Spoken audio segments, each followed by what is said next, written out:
Getting a free lawnmower sometimes means you're getting free problems to deal with. That means you'll have to be prepared to fix some, if not all, the problems it has, whether you plan on using it yourself, or in this case, selling it to make some extra money. Now this one would sell for a lot of money, and that's because it's only a couple years old. But you do have to wonder, why did they even give it away in the first place? In today's video, we're going to be looking at this rather new Toro lawnmower, and the problem is that it won't start despite it being only a couple years old. So is the engine broken? Well, from what I can see, I don't think that's the case. And more than likely it has something to do with the fuel system. Because if you use the wrong type of gasoline and leave it in the mower over a long period of time, you could have starting problems the next time you need to use it. So the first thing I want to do is to inspect the oil level and its condition. If the engine has ran for a long time with low oil, it could have damaged it. And luckily for us, the oil is not even dirty and it's even full, which is great news. There's also some gasoline in the fuel tank, so next we'll try and start it, but you already know what's going to happen.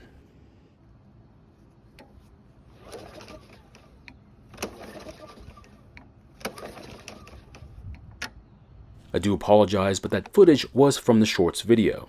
Next, we'll try to coax it back to life by adding fuel to the carb. Doing this will force the fuel system to work and might overcome what's wrong with it.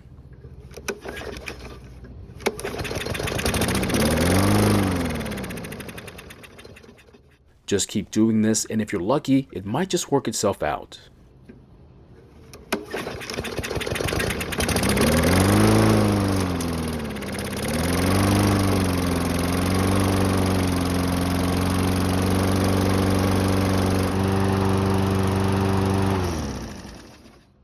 So as you just saw, it only took priming it with fuel twice to get it running again. Now because we intend on doing an oil change, this would be a great time to let the engine run and get hot. That way, when we dump the oil, we'll be able to flush out all the heavier particles as well. And besides, this would also give us a chance to test out the self-propel system and see if there's anything else wrong with it.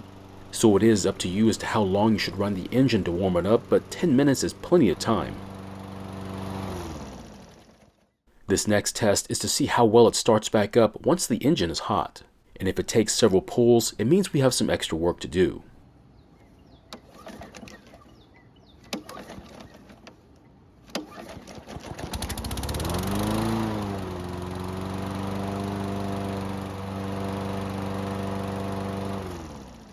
If you're okay with multiple pulls to restart the engine, then that's your choice. However, the multiple pulls also tells us that the valve clearances might be off and needs an inspection.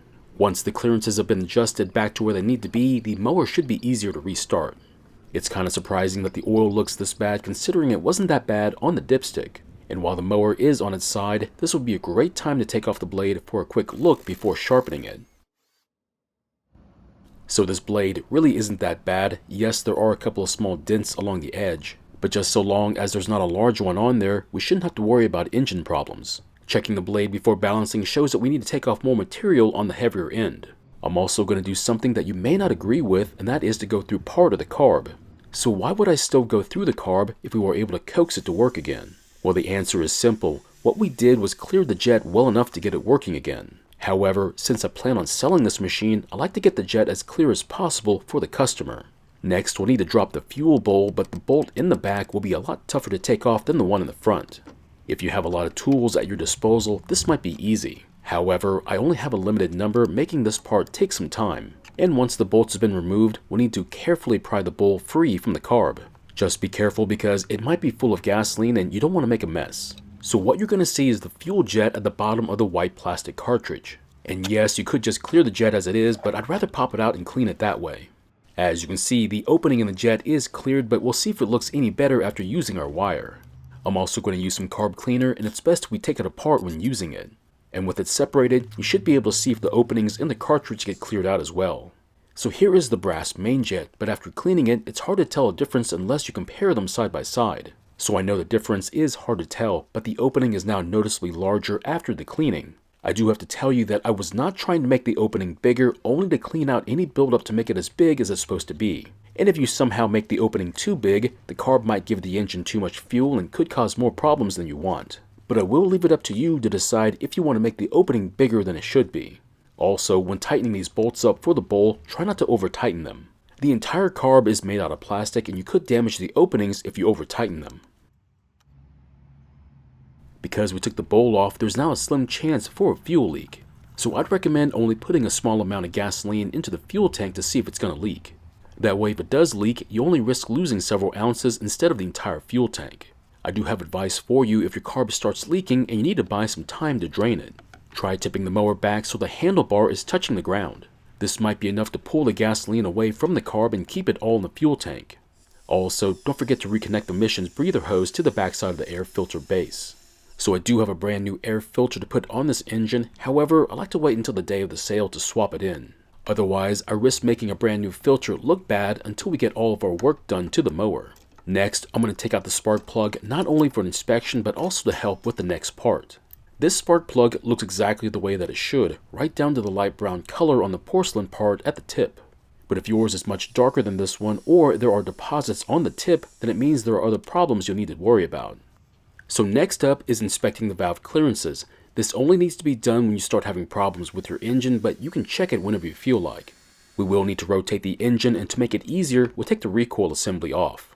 You don't need to release the flywheel brake, but it will fight you if you don't. Next, we'll turn the engine until one of the rocker arms is all the way down, while the one we want to check is all the way up and loose. I like to set my clearances to 5/1000ths of an inch, so we'll see how the feeler fits in the clearance. And it turns out the feeler is quite loose, meaning the clearance is a lot bigger than my feeler. But after some trial and error, it turns out the clearance is 9/1000ths of an inch. Now that is just a bit more than I want it to be, so we'll adjust it later on once we do the same procedure to the other arm. However, this one turned out to be the exact opposite because the clearance here is much smaller than the feeler. What that means is that the clearance here is much too tight and will need to be opened back up. To make our adjustments, we'll need to loosen the jam bolt in the middle of the adjusting nut. And to save time, we'll even loosen the one on the other arm as well. After that, we'll then put the 5/1000ths feeler back into the clearance and then turn the nut until the feeler almost gets stuck. And once you're happy with how it fits, tighten the jam bolt while still holding the adjusting nut. We'll then turn the engine so the other rocker arm is loose again and then do the same procedure there. There are other ways to do this, which is to put the engine to top dead center on the compression stroke. However, I find this way easier to do and also demonstrate. And once both clearances have been adjusted to where you want them, we can then put the valve cover back on. And just like on the carb, since we disturbed the gasket between the valve cover and the engine, we need to keep an eye out for an oil leak. So if the valve cover is leaking, there are ways to fix it without having to replace the gasket, but we'll save that for a different video. I also lubricated the recoil and wheels, but it's not always needed, so you can decide if you need to do them too. If your blade is dull and you're not able to get it sharpened, then I'd recommend just replacing the blade. Now you can keep using that dull blade, however the grass won't be cut and instead more like clubbed to pieces. And because of the way these engines are designed, overfilling them with oil will actually damage them. I know it's tough to get a good reading after adding oil to the engine, so I'd recommend checking it again after the next startup. This is important because if you don't have enough oil, these engines will destroy themselves over a short period of time.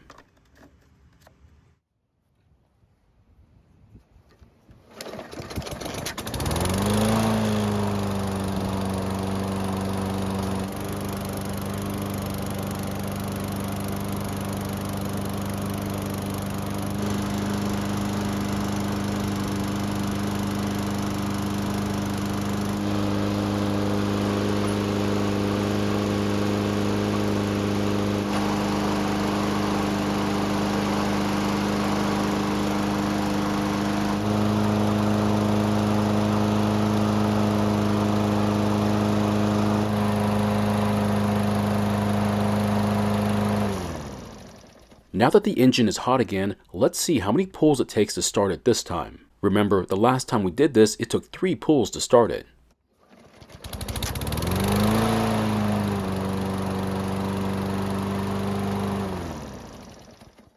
Well, this time, it only needed the 1 pull to get it to start back up, which is a huge improvement. I hate to admit this, but it took a long time for me to realize just how important the valve clearances are to the engine. And hopefully, I was able to show you just how important they are as well. So did I really need to go back through the carb even though it was working? Well, if I had left it alone, the time it would take for it to get back to a non-running state would have been very short. But after cleaning the jet, it'll now take a lot longer before the customer has to have it serviced again. Now that might be 2 seasons or it might be more, but it's now up to the new owner to make that choice. So my question is, would you have gone back through the carb again like I did after coaxing it back to life? And remember, there is no right or wrong answer to this one. Thank you for watching. I really do appreciate your time here. Please feel free to ask me any questions about this project or about your own projects, and I hope to see you in the next video.